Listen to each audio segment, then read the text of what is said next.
Minahan. Welcome to Talk Cosmos, the show where Sue Minahan and her panel of guests bring you insightful conversations to awaken consciousness for soul growth. Come journey with us through astrology's energetic cycles and get ready to understand your path in the cosmic roots of the stars.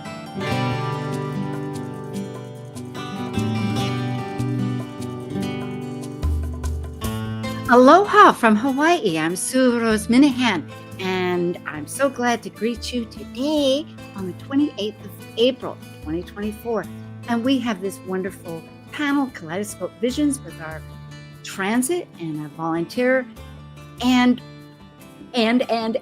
once again talking about Jupiter and Uranus.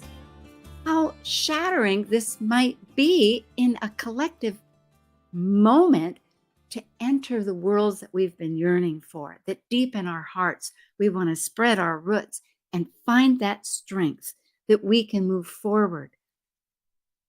I believe the cosmos is a friendly place. There's always that issue. I heard a talk recently which repeated what Einstein said. You either can think or feel or believe, whatever, choose your motive, that the universe is friendly and supports us. He didn't add the supports us, but by friendly, it would support us, or else the universe is against us. The fates. Well, fate, we have free will. And that's where, when it comes to Uranus and Jupiter, the sky explodes. The thunderbolts together they move mountains. And sometimes that's tricky because we hold fast. We have our roots deep inside the earth, and they don't want to move a little bit. But move they do, because we know that we need better water or whatever. I mean, I could go on with analogies. I love to do that, don't I? However, we have a mission, and that is to get our panelists here and our theme, which will be about this Uranus. It spins on its side and goes backwards it's not just for good reason that we choose to think that it breaks the patterns. And Jupiter, of the huge dimension that it is. So together they speak. And now we're ready for Kaleidoscope Visions to speak. We are now ready for Kaleidoscope Visions. Associating current astrology transits to a real-life natal chart transit reading through the understanding of the sky's cosmic consciousness for navigating free will options, this is your Kaleidoscope Visions panel. I am Sue Minahan, founder of Talk Cosmos since 2018, an evolutionary astrologer and student of vibrational astrology, a consultant, workshop facilitator, lecture speaker, writer, Dwarf Planet University graduate, charter member of Kepler Astrology Toastmaster Club, hold an AA degree and Associate of Fine Arts Music degree, and Certificate of Fine Arts in Jazz. I'm an artist, musician, mythologist, and pursue esoteric philosophies. I'm Amanda Pierce. I'm a soul-centered astrologer, blending intuition into my practice. I believe the universe is always working for our highest good and seek to empower my clients in our readings. I teach a 4-week series of empowerment-based meditation classes that connect you deeper into your own intuition and innate power. I work in communications with a passion for employee experience. I also have a BA in psychology. I'm passionate about healing and enjoy helping others create new realities and shift old paradigms. And I am John Chenworth, an astrologer from Seattle, Washington. I grew up in southern Arizona and was so obsessed with mythology that I concretely imprinted the Greco-Roman pantheon into my psyche. I still see those gods and goddesses infused into everything around me. My experiences of working with developmentally disabled and resource students for many years as both teacher and mentor has given me a strong compassion for others and has seasoned me with an exceptional reconciling energy. I have more than 18 years experience reading natal charts and continue to enhance consulting techniques by attending workshops and conferences. I use a unique blend of evolutionary, archetypal, and traditional astrological methods to look for themes in the birth chart for us to explore. I also enjoy penning poems and exploring Washington State on road trips. And like the Sufi poet Rumi says, you are the entire ocean in a drop. Well, hello, Amanda and John. It's so good. It's so good. Hello. Nice Good to be see back. you both again. Be back here with you. I like our plants. We're sort of toggling each other. So we all have green in our backgrounds. Yes, we do. That's right. Growth. That's the color Yes. of growth. Yes, just like a little plant. I have plants, but they're not behind me. They're to the right of me. You just can't see them. We'll need some hanging plants. That'll, There we go. Very good. Well, isn't this amazing? Perhaps we should bring on the slides. We could chat, but they will help focus us. John Chinworth, for our audience, can be reached at skypathastro.com. And Amanda Pierce has a site, but her best contact is at amandamoonastrology@gmail.com. And you can always go back to these slides or go to Talk Cosmos. We have all the panelists there, the 7th season, which we're in, and both of them are there in living Technicolor with all the info. And of course, Talk Cosmos is at both the YouTube, and I have a website, and you can sign up for the newsletter and good stuff. Let's begin. Jupiter and Uranus is good. They're meeting at late Taurus. You know, it's a long cycle. I didn't add that one. It's like over 600 years that they keep meeting, and they go backwards. They start at like 29 degrees, and they go down to 0. But this time they're kind of ending their long passageway, but it's at 21 degrees and 47 minutes of Taurus. Want to comment? Go ahead. When I think of Jupiter and Uranus, I get the idea of growth through liberation, Jupiter expanding, wanting to grow, and of course, Uranus trying to free us all and come up with new ideas and surprise us. These are also the two sky gods, one replacing the other. Uranus, literally the heavens, and then Jupiter, god of the sky. So sky is very strong today, grounding in Taurus, the earth. That's kind of like bringing the sky to the earth. Yes, it reminds me of looking at the sunset over the ocean, because I've lived near the ocean many times, and the sun's just There you go. melting in, and it's just shocking because then you realize we're spinning that quickly. But I realized in this whole, Taurian conjunction that we're focusing on, that's where the sky meets, the sky meets. Anyway, Amanda, you have I love that image, Sue. Jupiter brings like this ebullient, buoyant, positive energy. And it's like this champagne bubble energy. And it's meeting up with Uranus, which is progressive and wants us to move forward and cut back on anything that's in the way of that forward progress. So when you combine these two, there's a lot of potential for growth and change, and the potential to do it in a really positive way where you're happy about what you're letting go. And a lot of times with Uranus, there is a lot of anxiety and fear that can come in with these transits because they're things that we don't necessarily want to give up, but we need to evolve. And with Jupiter here, it brings a lot more positivity and a lot more ease in that growth, or the potential for it at least.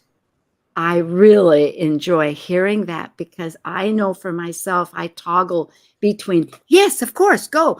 Oh dear, what now? It's the two of them until you find, it's a process of, like they say, unpeeling or building. And that here are some, because it is Jupiter that is a 12-year cycle. Uranus is an 84-year cycle, and they meet every 13, 14 years. And as this just signifies exactly what both of you have said, that Jupiter's growth, potential, and Uranus is a great awakener. It breaks the cycle. It rotates on its side in reverse. And then Taurus is all, go ahead. Uranus is, so for thousands of years, we had Saturn. That was the end of our known local universe. So Saturn was the end all, the tradition, don't ever break with it. Then suddenly this weird planet showed up in the 1700s, Uranus, which upset the perfect astrological apple cart. And we find out later that it's the only, it has a Greek name. They give it a Greek name. Its moons are named for Shakespearean characters rather than Roman gods and goddesses or characters. And it's on its side, rolling like a bowling ball. That's why I always see its rings going like this. It's just this weird planet that doesn't match all the others. No, and it spins backwards. Venus is the other one that spins backwards. Right. And interestingly, Venus is ruling Taurus, because Venus, as we know, and this is astrological chat, but for those has 2 signs because we only have so many planets, and that's how it goes, as a quick answer to it. But Taurus is that second sign, that archetype of survival. The energy has come in and now it wants to root. It wants to survive. It wants to be self-reliant. It uses its resources, and that can be your talents. It can be what's at hand, and it's fixed. It's stable. It's very sturdy. And we've been going through this period of Uranus and Taurus for quite a while now. And so there's been a lot of, it's come up for a lot of people where we're waking up to what we really value in life and ways that we can honor our bodies more, or honor like the feminine and the yin. These are all very Taurus qualities.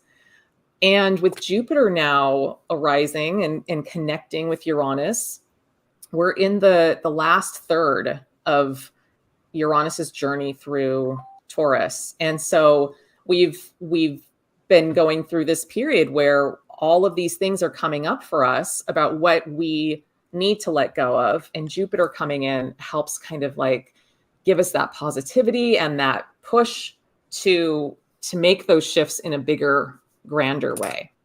I like this. It's like if you want to do something bold, there's a little step you can make. And it's great to know, as I had said in the beginning, the universe is supporting us.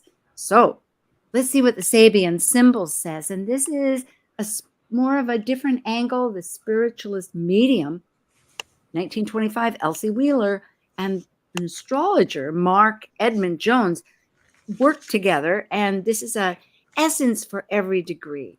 And it's always, there's patterns, but generally always it's one above. It's rounded off to the next number. So it's 22 degrees Taurus. And there it is for those people that want to see it in the chart. Of course, this is a 0 degree ascendant. The timing would be a little different. But so the Sabian symbol 22, and I'll just read the top part and then John, you can speak. And this is coming from Linda Hill, who's from Australia, who's one of the very acknowledged persons who interpret these.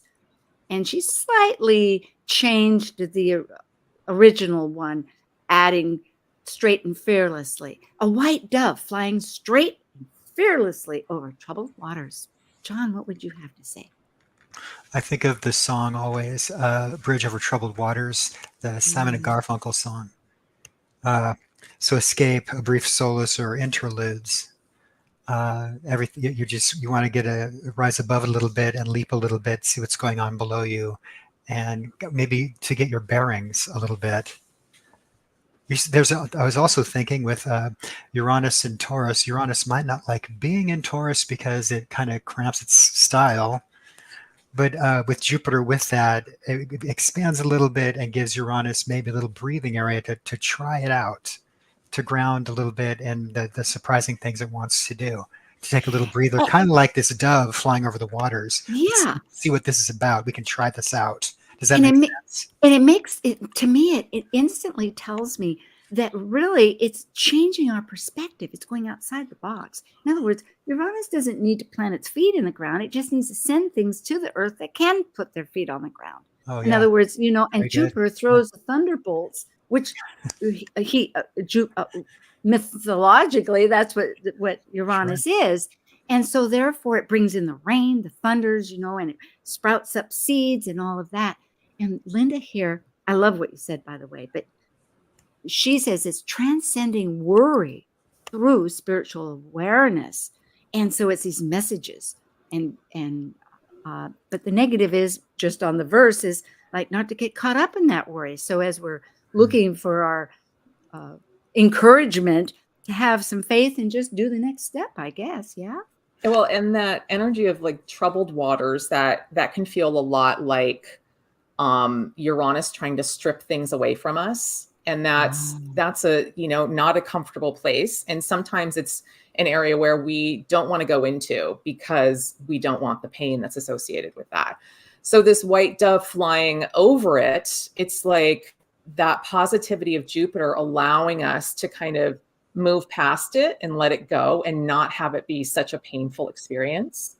And so that just being in a more positive mindset, doing whatever you can to think positively, to kind of lean into that And trust.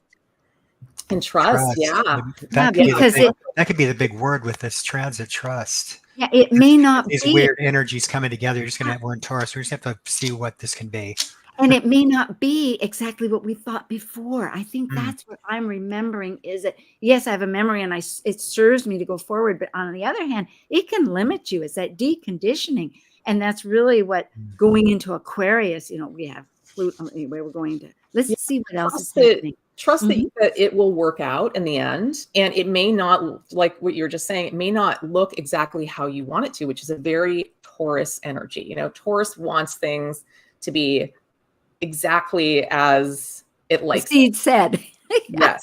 It's a marigold. It's going to be a marigold, not part pansy. Yeah. But it may not turn out that way, but it's going to be what it needs to be. And it'll work out for you in the end. Because we do shapeshift. That is another thing. I just heard Jason Hawley, the Smith, I have to repeat and hear it. And he was talking about Jupiter. Jupiter is a shapeshifter. I mean, it is in mythology. Here we have, during that conjunction that we're using as a transit, 9 hours later, Venus conjunct with Chiron. And I don't want to go huge into it, but to bring the focus that this is one of the elements happening, that this is for working with how to understand an emotional trauma and wound, or that it represents. We all have these. This is part of our human nature, and that we can grow from them, and it can build our healing wisdom.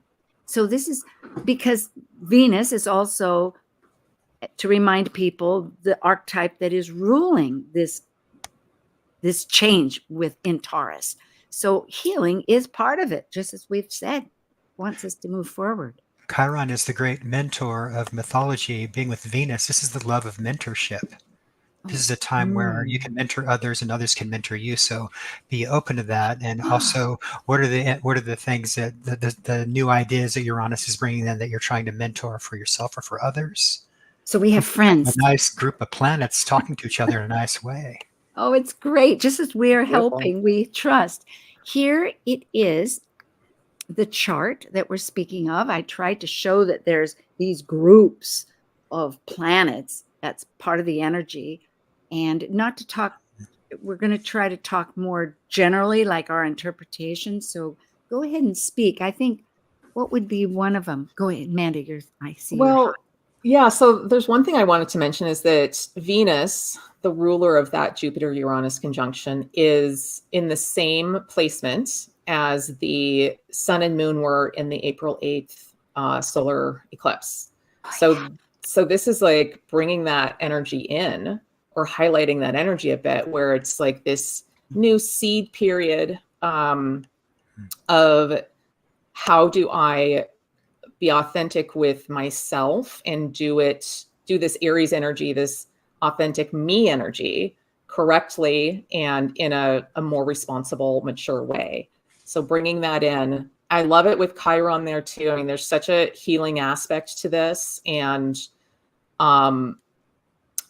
Jupiter and Uranus being in Taurus, Taurus is, like we said, it's a yin energy. And so it's all about like, how are you feeling and your self-worth and what are your values? And Venus and Chiron here, it's Aries, which is a very yang energy. And it's like, how do I put that out then into the world? And how do I express that? And how do I be myself authentically while holding on to these true values and moving forward, moving more into what you value and more into your own self-worth. And I just think it's a really beautiful energy here. Can I speak to that? Yes, and then we're going to move on. Mm-hmm. That group of planets in Pisces, you got Mars, Saturn, and Neptune.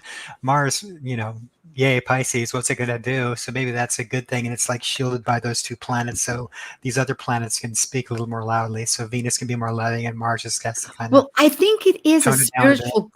I'm going to jump here and then we're going to go into Shannon's charts. Okay. Sure.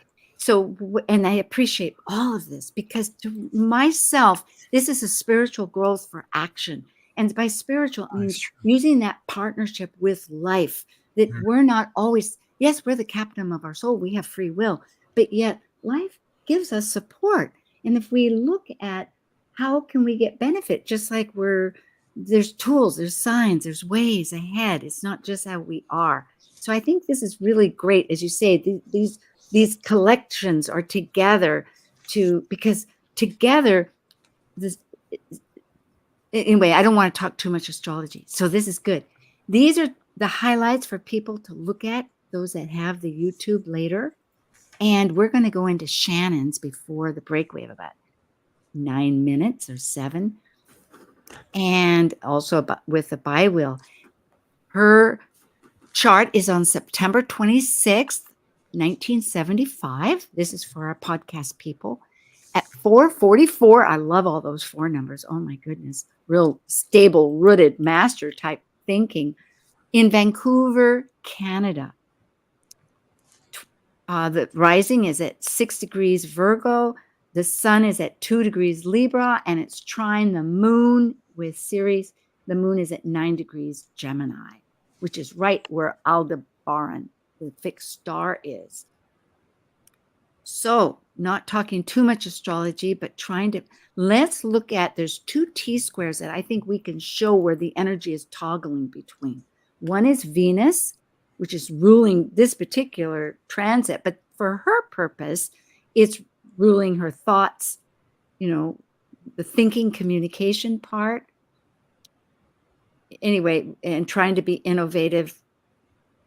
And then also the other one was Saturn. That's also T-squaring. Oh, I know what I was thinking. Yeah. That's Venus square the nodes. Right. And it is. The South Node is in Taurus. And we will know with the next one that this conjunction is right on top of it. But generally, if we can give a little bit of an overview about what the dynamics of this person's interest. I mean, I see her as a great communicator, that it could be healing and really changing her thoughts and willing to change and working to be original and true to herself, and maybe struggling with what her conditioning has been, how to really make her thoughts. There's some healing there in actions, but because maybe her purpose is deeper and more in a community world. In a T-square, it's those 3 planets. They're like just the 3 corners of a square, and the other side's missing. So I always like to look where that other leg is. And with either one, they're 5th and 6th houses. So like creativity and having regimens in place could be ways to help add balance to these T-squares. Yeah, on the other serving. hand, yeah. On the other hand, T-squares are really great because they're great motivators. The T-square people take action. They just know that they need to do certain things. And with Saturn in the lead and Venus in the lead, you have the option of just doing the Saturn march through, get it done, or the Venus loving, I'm going to do this community. You know what I mean? So I'm getting it's interesting having those 2 T-squares because with those leading planets, they're kind of opposite. Yes, Amanda. Yeah, I see a lot of depth in this chart. Someone that likes to go deep. That's Sun Pluto conjunction, and especially in relationships. And then someone who really has a focus on healing with that Jupiter Chiron conjunction. And there is with a North Node in Scorpio. There is that desire to keep going deep, but with a Taurus South Node, sometimes that's not super comfortable. So with that, case in point, it's the comfort zone. Yeah. Any of us that has Taurus, which I think you and I share, is like we can fall into like, this works. I've worked for this. It's comfortable. Let's stay here. But life wants our soul to move and grow. Let's see what the bi-wheel is. We have a few minutes before the half hour. So we have the inner chart is Shannon's at September 26th, 1975. And then we have the one that was on April 21st. And I want to mention too that when Chiron and Venus conjunct in 9 hours later, the moon has shifted from 29 degrees to Libra. It's 1 degree Libra. So it's interesting with that. It's almost right on her moon. Go ahead. Well, I mean, I think the big transit here is that Jupiter Uranus right on her south node. So this is a period of deep release for her, and really positive stuff that can be released at this moment. Stuff that's holding back from moving forward through that north node. And of course, that's going to bring up any of the Venus things, so relationship stuff, anything where you are maybe have like a discomfort from being in the spotlight at all. I'm thinking of that because Venus is in Leo. So anything around that or around your creativity. Venus is about creativity and Leo is as well. So those are the things that I see coming up. Yes. And I think if I will add that with Pluto, and I know this is jargon, but Pluto moving in her 5th house, changing, she's probably been experiencing a great deal of change with that Saturnian archetype. However, now it's like how to break loose, really, and rise and be, as you had said, John, that is the house that's vacant, that's looking for how I shining. Looking at maybe Pluto opposite Saturn, looking at what are the deep roots of these walls that I've built, how deep do they go and how can I transform them? How are they holding me back? How can I make them more adaptable? And maybe that sounds kind of weird, but Pluto and Saturn together, Pluto undermines and with Saturn being structures, like what's the setup of these walls that I have? Yeah, and transplanting. That's what I think of, transplanting. Transformation, all those Pluto words. Yeah. The good news is, too, I mean, there's so much support here because both suns are her ego, herself is being connected with by the moon, by her emotional basis. So there's like unity here for her to go forward in these different paths. And yeah, it's really strong. Amanda, do you have a thought? And then we'll take a break. Yeah, and just about that Saturn in Leo. I mean, Saturn is it's all about mastery, and so whatever sign we have our Saturn in, it's something that we're learning how to master. And Saturn in Leo is not a sign that Saturn's comfortable in. So this can be growth around how you shine in the world and being visible to others. With a lot of Scorpio energy, sometimes it's just a little more comfortable to not be as visible to others and to just kind of be behind the scenes. Yeah. One last comment. See the green there, folks, with the Chiron and the Venus that are conjuncting. And she's soon going to have her own Chiron return because hers is in Aries. So this is a natural energy for her, as we were saying, is how to take action. And it might be in that 8th house, which can be sharing your resources with others, but it's also the occult. It's the mystical. We'll find out. Shannon will join us after the half-hour break, which we're just going to take now. This is Kaleidoscope Visions on April 28th with Amanda Pierce and John Chinworth and myself, Sue Minahan. Thank you. We will be back with breakthroughs and blessings, or all together. Okay. Thank you.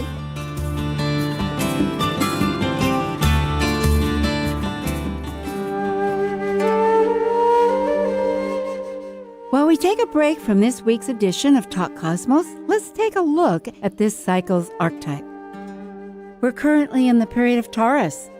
By leaving a cycle based upon initiation, the energy of Taurus integrates spirit into a solid form of matter that is tangible and physical. It's an earth sign, concerned with self-sufficiency and the values to maintain the strength of a life form throughout its survival.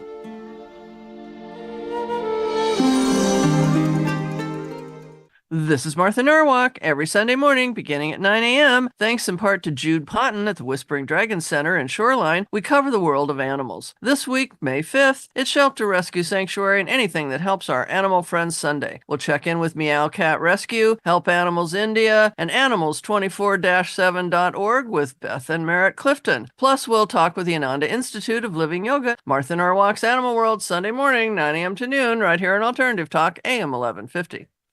Talk Cosmos brings insightful conversations to awaken consciousness for the soul growth with hour-long programs every Sunday at 1 p.m. Pacific on KKNW. Talk Cosmos weekly programs are also available to watch live on the Talk Cosmos YouTube channel and Facebook page. While you're there, make sure you click the like and subscribe buttons so you get the full Talk Cosmos experience. Or if you'd rather listen to the show archives with audio only, the entire podcast collection since 2018 is available on most podcast carriers. And to find out about upcoming programs, sign up for the newsletter at talkcosmos.com. So grab your coffee, tea, or kombucha and enjoy the show. There's a reason they invented the internet. It's called 1150kknw.com.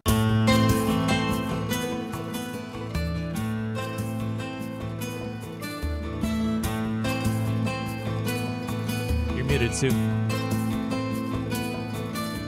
Oh, okay. I had to unmute. Sorry about that. We're taking just a brief moment, always at the half hour, to let you know what our panelists are doing and myself.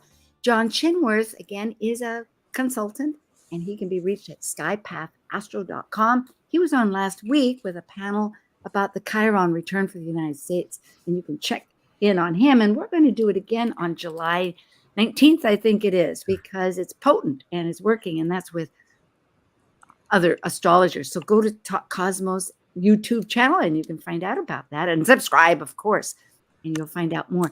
Amanda Pierce is also a consultant, Amanda Moon Astrology at gmail.com. And she also teaches these wonderful meditation courses. I've taken them myself, and it's quite a process of working with your inner growth process. And she is certified and completely a counselor on that terms. So contact her if you want to find out more about that. And for myself, I have a blog that I've begun for about 2 months now, every week. And this one is also about our subject, but it's really about Mesopotamia and the age of Taurus, how it relates. I'm also on a new podcast with Liz Mouchette, who will be on next week with archetypal symbols. But this is her YouTube channel, and she has various guests, and I'm once a month on her Astrology Star Sisters, and you can find that at my Talk Cosmos YouTube channel, and it's on the playlist videos featuring me, Sue Rose Minahan. So thank you for your interest. It's not real long, and they're very inclusive with good information. So here's a little GR, am I saying that right, Nate? Code that you can QR code. QR. I had it reversed. Thank you. Right. And our newsletter sign up page. So thank you so much. Did either of you have comments before we about your classes or subjects? Not at this time. Thanks for thanks for the good feedback, and reach out if anyone's interested. Well, let's get Shannon on. She's going to join us by audio from Canada. Hello, everybody. Thank you so much. Oh, Welcome. Welcome. Really glad to have you. And I know you're a little under the weather, so we really appreciate it and your energy. First off, anything you have to say that would give feedback or support along with your questions, we're all yours. Awesome. Well, thank you. I am very green with all of this. It's so much information to take in all at once. So I do understand the basics of things, but I was really quite mind blown with a lot of your interpretations of what the alignments are and what I might be experiencing is 100% dead on. So I'm a very spiritual and deep person. Absolutely. I do teach and I'm a psychic and all of that jazz. So I'm expanding into working with more people and doing markets that are more in alignment with bringing communities and stuff together. So this is completely new to me. It's out of that comfort zone, if you will. And it's interesting that one side where it's blank, and to me I keep hearing like this is a blank slate that I get to play with, and just where whatever's coming up for me that seems to be challenging is the opportunity to transplant, right? So anything fearful or worried, like learn how to transmute that and come up with a creative new thing to do. So it's like a blank slate. Yeah, so it's really quite interesting.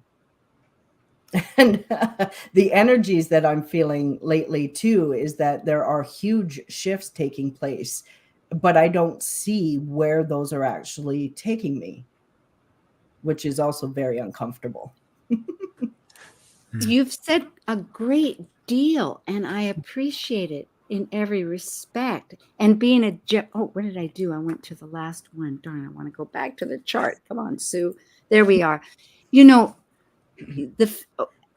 looking to new communities, is it partly not those communities, but you? How are you wondering how you are going to, in these shifts that you're sensing, how are you going to be your deep root self? How are you going to actualize? I guess that's the question. Yeah. And how are you going to act? Go ahead.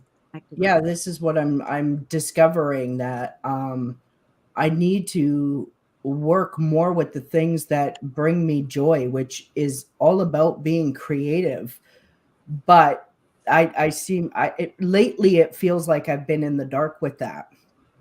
Not quite sure how to implement that or make that happen. So I have been guided to reach out and connect with other like-minded and hearted people that share the same kind of visions and dreams, and trying to just literally stumble our way through this to find what works that everybody can benefit from, because this world needs a lot more happiness than we're all experiencing. So I would like to be able to provide a little bit of that, not only for myself, but for everybody around me. I think John has something to say, but I also want to know what your dream is. Like, what is it that you're like? I realize that you've spoken of teaching and psychic and expanding to new markets and communities. And I love the idea that you're playing, and you have been just as astrologically, this power of transmutation, another word I love, is moving through that area of play and work. Can I ask a question? I'm wondering if you have experience with mentoring women. I currently am mentoring 2 women. Yes. Your natal chart, this strikes me as so interesting, so I have to bring it up. All your goddesses are paired up. So in the natal chart, Venus is with Juno, the moon is with Ceres, and Vesta and Pallas are together. And I think that's so remarkable. Ah, wow. And that does mean Vesta's your home, your hearth. Ceres is taking people from their grief and helping people learn how to nurture themselves from grief or through grief. Right. And Pallas, did you mention Pallas too? Yeah, Pallas is with Vesta, so Pallas is she's like strategy. That's wisdom strategy of how to do this. So you have the tools and the support, you could say. Yeah, so ultimately my purpose, one of the bigger purposes, I guess, is to help people find their light and how to master themselves, as I am trying to do my best with myself. Yeah. I was never on a spiritual path until I had a great awakening in 2011. I had a few years later after the awakening, realized that it was a full-blown Kundalini rising. Literally overnight, my life did a 180. And I was opened up to the spirit world and tapped in, but didn't have a clue what that was. It took quite a few years to get it all figured out and change a lot of things, unlearn a lot of things, and relearn the truth. But I could only find that truth within myself, not outside. How often do you find a time to meditate, or do you have a place you can go to meditate? Or Oh, every day I meditate. Absolutely. I do it in my home. I've got a healing room and a reading room, and then my living room. I run my business out of my home since my son moved out over a year and a half ago. And I also hold drum circles once a week where people come. So yeah, it's a very sacred space in my place. Then I have, and I know Amanda has some thoughts here, but I'm going to suggest two things, and then she can jump from there, building from what John has aptly suggested and remembering.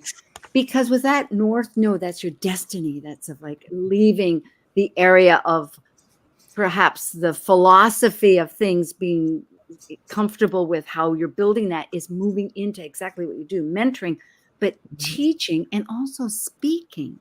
I'm thinking as a lecturer, as a speaker, that's its own world.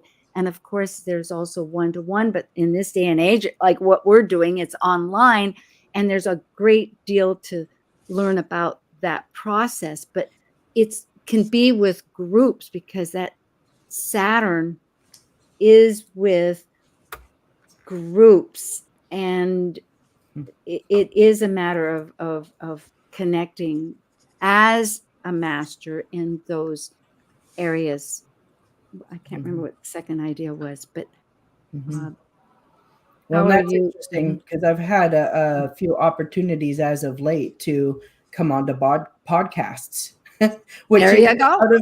out of my comfort zone as well. Although while I'm in it, even though I might be nervous, I'm actually super excited about it all. So Absolutely. yeah. And I don't want to, okay. And if you do that, I imagine you have a website, but bring up events and put down your calendar. Let people know, get onto the social media and share it.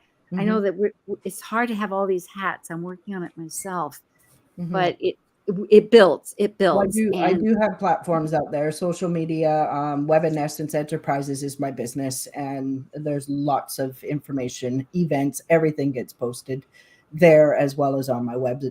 My webinessence.ca is the website. Yeah. So thank you. yeah, I'm I talking to do a have master. That's good. right. Yeah, but there's always room for expansion, right? There's no Yes, end and to the this. podcast is, I think, a very valuable part. Who knows, you might yourself choose to have your own, and on YouTube, but gaining that audience, you can never have enough emails. Anyway, I applaud that. Amanda.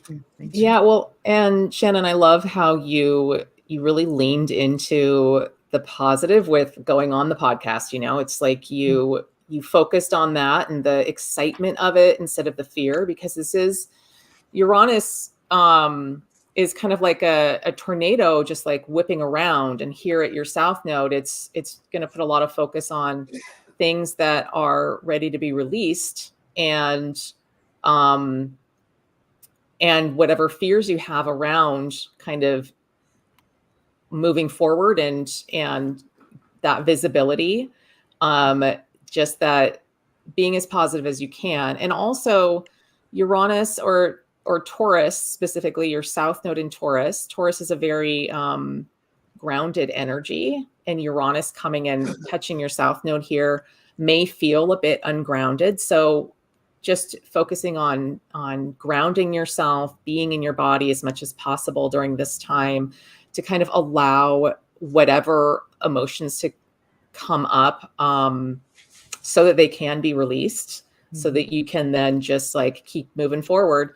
And like that dove flying over the troubled waters, you're just in this period of great expansion, and it's like a roller coaster where things are moving for you. And as much as you can stay in that excitement of it and lessen the fear, it's really going to serve you, and it's going to catapult you into areas that you didn't know were possible for yourself. Well, then it's really a good thing that I'm an eternal optimist. Yes, it is. Yeah, exactly. Yeah. Thank you. I will say that, yes, that transmutation, it's all in fixed signs. And so it does take a bit to maybe put enough emotional water into it to let it kind of break away and shift.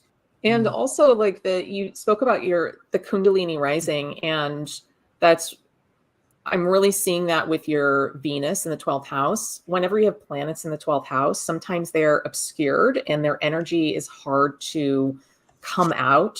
It's hard to come out. And so this Kundalini kind of like forced you to get into that spiritual energy. The 12th house is the spiritual. And Leo, it is creativity. It's also leadership. And so becoming like that spiritual leader, this is part of that journey that it looks like you're on. And with a square to the nodes, this is often an area that you have to work through and move through before you can have a full flow from the south node to the north node and have you really be on your journey on that north node. So with Venus here, square the nodes, the resolution node in this case would be the south node, and that south node in Taurus. So with Uranus and Jupiter here, it's a really positive thing that they're starting to like. I'm going to move it forward even more. But recap in lay terms and repeat what I think we began with, and that is that you were mentioning that it's a matter of release, and that means the comfort zone. It means a sense of exactly that, and being fixed on what has been established so far, because you can shine your and one doesn't have to be left. It's a toggle between the two, but it's this reevaluating, because being on a podcast, to me, I'm trying to figure out how to say this, but the sun's in the first house. With Leo, it's going to the sun. You can do this. There's no doubt about it. It's also about letting go of like any self-worth issues that have held you back. It's like, because Taurus is about how do we value ourselves. And so anything, it's like, why me? Just little old me, I can't do that. Well, yeah, you can. And this is like, Uranus is like, boom in your face. Okay, here, we're going to show you that you can do this. And conditioning, what may have been conditioned. Yeah. John? Yeah. Wow. Thank you. And so much healing energy here too, with that Chiron is in a trine to your Venus as well. So and a trine is like a very smooth flow of energy, constant flow of energy. It's an easy flow, and it's that Chiron is being hit up by Venus as well here. So it's all really kind of working together, and Venus is considered a benefic or another positive planet. Venus and Jupiter are the two benefics. So this is all really working positively in your chart for you. And, actually, Chiron return. Chiron is the wounded healer. It's a huge part of mythology. It's a 50 years and a half approximately transit, and it's like a rites of passage. We all experience it once we approach or have passed it, and there is a reckoning. There's something about every lifetime that comes to grips with what has deeply wounded their soul, which is each person. It just seems to be part of the seed that we're born with. To recognize it, it's not alone. You gain from that experience, and you can share it. So it empowers you more and more. Awesome. Did you get a wound lately? Did somebody hurt you lately? Did you feel betrayed? So yeah. there's been a couple of things in the last few months that have happened. So that's bringing up some old wounds, resentment and betrayal, but also rejection. Rejection is a big one. Totally. And I ask this for a couple of reasons. One is illness in my book always, it's like you get hit under the belt with something that comes in emotionally, and you're just unguarded and you get ill. And with the fact that you have Pluto close to your sun, which is the Lord of growth, soul growth, and trust and betrayal, and those areas that one it's the phoenix that rises above and understands them, but yet still experience. And this North Node, it's very possible. So really, this could be used as, which is, I'm sure you're thinking of it this way. I'm not trying to be preaching, No but way. to use as recent ammunition for yourself or fodder to gain some whatever perspective or tools, how to incorporate, because we don't always go past our wounds, but yet there is another perspective. You know, it has sorrow. It can have sorrow. It can have these issues. Oh, for sure. I'm a strong believer. Nothing is as it seems. There is always so much more deeper beneath the surface. Absolutely. And whatever I'm currently going through, like what I caught, it literally hit me hard last night. Like, and it seems like out of nowhere. Yeah. So, and it has been a challenging last couple of weeks. So now that this is happening, I know that there is when my body starts going through the physical shifts, it's like letting me know that there's shifts taking place on multiple different levels. South Node Taurus, that's the body. I remember we mentioned that in the beginning, and I was trying to think, you viscerally purge these things, and it's like, whether it's a volcano getting rid of it or somehow silt through the rivers of everything. It fits very much as well with Uranus on the South Node, especially you've got the South Node in Taurus, North Node in Scorpio, and that axis does have a lot to do with betrayal. And so for Uranus for you to be going through a betrayal with Uranus on your South Node, it's like, here it is. This is meant to be seen. And now you get to either let go of this person or correct your the way that you orient to them, and maybe protect yourself a little bit better. And so now you know, and you have greater awareness. Yeah. And I'm thinking ninth house is both. Yeah. I'm sorry, John. I know you, I was going to say, John, speak. So here I'm jumping in. Yeah, you have been. And I know you have much to say, but I'm thinking it's the belief systems, because yes, go ahead. It's the value systems with the beliefs that need to get shed. Somebody, maybe from how the raising, the conditioning, the father. Go ahead, John. Well, interesting. You just said that about father. Ceres, transiting Ceres, is down there by Pluto, and it will approach Pluto and will be opposite Saturn. So I wonder if that's a little bit of a timepiece. And Ceres as this goddess of loss and healing and searching for missing things and ultimately healing. That's an interesting thing to me. So yeah, there's always that sense of, I know what it is. Betrayal sometimes is on my terms. I mean, it's always on my terms. I'm feeling betrayed. So I have to go into what was betrayed, and was that true? Especially if it comes to family or people that were very close to me on my inner circle, because why else would I feel betrayed? I trusted them. They were close to me.